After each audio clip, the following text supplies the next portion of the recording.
Hey guys, how you doing? Today I'm going to run an HEI distributor on my Sun Distributor testing machine.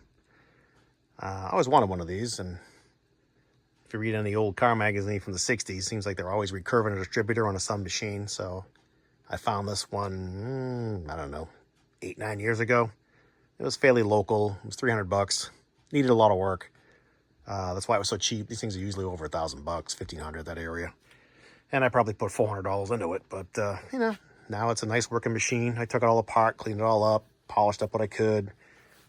There's a guy who sells parts for him. His name is Mark. I think it's Paramount D is the name of his company, and he knows his stuff, so he can guide you through fixing them. But it works great. So I've tested a bunch of distributors in this thing. Oldsmobile point type, my Firebird, the point distributor. To do an HEI like this, you need an adapter. They call this I think it's an amplifier box. So I bought the amplifier box. This thing's expensive. It's like $125, I think. But you can't check an HEI without it, as far as I know. So what you do is you hook up your test leads, positive to the positive lug, negative to the negative lug. And then you do, well, I would think you go green to green and the black to the white. But I'll show you what happens if you do that. The way this thing works is, I don't know if you've ever used the machine like this. You turn it on, and then you start to see arrows pop up here, and you pick any one you want, and that's your 0 point. But with the distributor hooked up this way, you get double arrows. Watch. So you basically spin the wheel here to engage the drive wheel on the bottom, if you want to call it that. And then eventually, an arrow will pop up. Come on, make me a liar. Oh, there we go. See it? See the arrows? Oh, they pop up. Yeah, see it? And what you do is you pick any one you want, as far as I know, and that's your 0 point. So I'm going to use this one because it's down low and I can see it well. But with the green to green and black to white, when I increase the RPM, you'll see I'll get double arrows pop up. Watch. If I go the right way, see it? I don't know why it does that. I don't know what the hell to do with that. So what I do is I turn it off. And then I change these to black to green and green to white. So hang on a second, I'll do that and try again. All right, here we go again. Black is to green and green is to white. So here we go. Oldsmobiles go counterclockwise, so you use the left-hand drive function. Here we go. You just spin the wheel here to increase the RPM. All it is a urethane wheel that you're moving to touch this plate underneath here. Closer and closer, kind of like a clutch on an old snowblower. So the more you move it, the faster it goes. So what you do is you back it off till you get nothing. And then, okay, the lowest RPM, you can get the arrow to register. Hopefully you can see this. So that is your 0 point. That's 0 advance, and that's probably 250 RPM or so. So now you get 0 advance at 250 RPM. And you go to a little higher speed. Now remember, this is distributor RPM. That's half engine RPM because the distributor is driven by the camshaft. The camshaft runs at half crankshaft speed. So everything you're seeing here, you have to double. So I'm at 500 RPM, which is really 1,000. See, it spikes once in a while. I don't know why it does that. I'm sure there's a reason way beyond me. So this should be 1,000 RPM. So you're getting about 1 degree of timing. See it? Each one of these notches is a degree. So this is actually, it's more like 1.5. Whatever. So we'll bring it up a little more. That's about 750, which is about 1,400. So you got, what is that? That's 1, 2, 3, 3. That's 3 degrees of timing, which actually at the crank is 6. Go a little more. There's 1,000, which is actually 2,000 RPM. And that is 1, 2, 3, 4. I had done this distributor before I rebuilt it. I took it apart, cleaned it all up. I put a new advanced unit in it, a new pickup coil. The module looked brand new, so I left that in. But what I got was 8 degrees of timing before, so let's zing this thing up a little higher and see if it still has 8. So there is 1250 RPM, which is 2,400. And you're getting 5, almost 6 degrees of timing. No, call it 6. 6 6 degrees of timing. It's 1500, which is 3000. That is 8 degrees. Oh, the light just went out. Oh boy. Very spooky. So there's 5, 6, 7. About 7. 1750. Got 5, 6, 7, 8, 9 degrees of timing. Right, you can see that, right? 2,000 RPM, which is actually 4,000 RPM. You got the same thing. 8.5, 9 degrees. Hopefully you can see it clearly. Yeah, there's the 5 mark right there. And then it's 1, 2, 3, 4 over that. In my world, that's 9. We've got 9 degrees, which is 18 degrees of timing. And I don't think it goes any higher than that.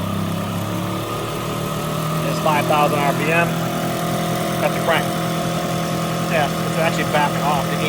So let's call it there. Now, the only other thing I want to do is check the vacuum advance. So let me shut this thing off. I'll check the vacuum advance. Now these machines have a built-in vacuum pump. You can see the gauge right there, but for some reason mine's not working. I'll have to take it apart and figure it out one of these days, but that's okay. I have a handheld vacuum tester. So I got my timing back down to 0. Right? So if I pump up the vacuum advance, let's see what we got. We got 5, 6, 7, 8. Right?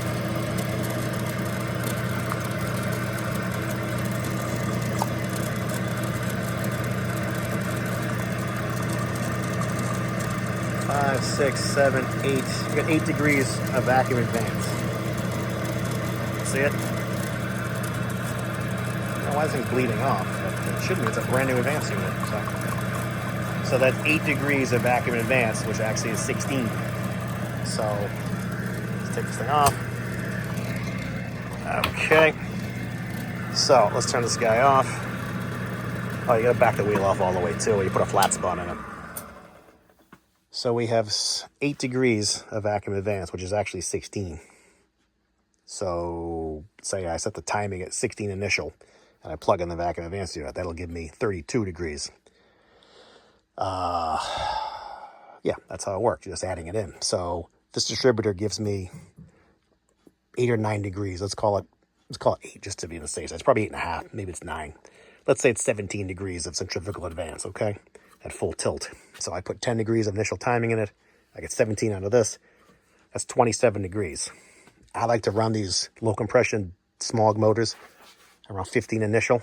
So if I have 15 initial and I get 16 out of the mechanical advance, that gives me what, 32 degrees? 16 and 5 is now 31 degrees. So you could probably bump it a smidge higher. I mean, I have another one of these I tested the other day. It has aftermarket weights with stock springs, and it gets 10 degrees of timing, so it's 20. So I could put those in easily and then get myself 15 initial plus 20 degrees of centrifugal. That's 35. You want to be between 34 and 36 on an old, as far as I know. This motor is like 8-1. I'll do a video on the motor tomorrow when I'm back in my shop, but that's very safe for this thing. So my plan would be to run, say, 15 initial. The vacuum advance I said was what, 8? So that's really 16. So if I run 15 initial and I got 16 with vacuum advance, that's a lot. I try to usually limit vacuum advance to 10 because you have vacuum advance. I run it ported, so you're getting vacuum advance just off idle. So around town, you're getting the full benefit of vacuum advance. What I'll probably do is limit this to 10 degrees. Then I can run 15 initial with 10 degrees of vacuum advance. That'd be 25. I'm cruising around town. I mean, right now I'm going to have, if I have 15 initial and I got 16 in vacuum advance, again, I have 31 degrees of timing, which it probably will tolerate. It's just easier to do it now, to limit it now than it is on the motor. Because what you do is I usually take a piece of sheet metal and I put it on that screw and just let it go to there and then cut it off where I want to cut it off to limit how far this thing travels. That's all you're doing, limiting the travel of this plunger in this arm. Seeing that what I'm talking about? Some guys will take and weld something in here, a washer. I mean, that's pretty elaborate. Plus it's permanent. I like this because you can just put a metal strap from here to there and then just grind it down or make it longer to give you the amount of vacuum advance rather, that you want. So anyway, that's how you do it. That's what I'm doing. This is done. And tomorrow I'll take a little video of the engine and show you what I'm working on. Thanks for watching. Hope it was fairly educational. Hopefully I didn't say anything wrong that I'm going to get harassed for, but if I did, so be it. Talk to you guys later. Thanks for tuning in. Okay, so I'm a liar. I can't leave well enough alone. I really wanted to have 10 degrees of vacuum advance, so I made this little piece of sheet metal, just a remnant I had lying around. I cut it to size, cut it to length, drilled a hole in it to go in the screw, and then I just made it so it limits it to 5 degrees of advance. So you can see right now we have 0. Right. 0. So the vacuum advance, you go magically, boom. There's 5, right? And if you double 5, it's 10. So that's how you get where we got. So if you double the 5, that gives you 10. So that's 10 degrees of crankshaft vacuum advance. And that's all this thing needs. So I will button this thing up and call it a day. Once again, thanks for tuning in, and I hope your projects are going well. See ya.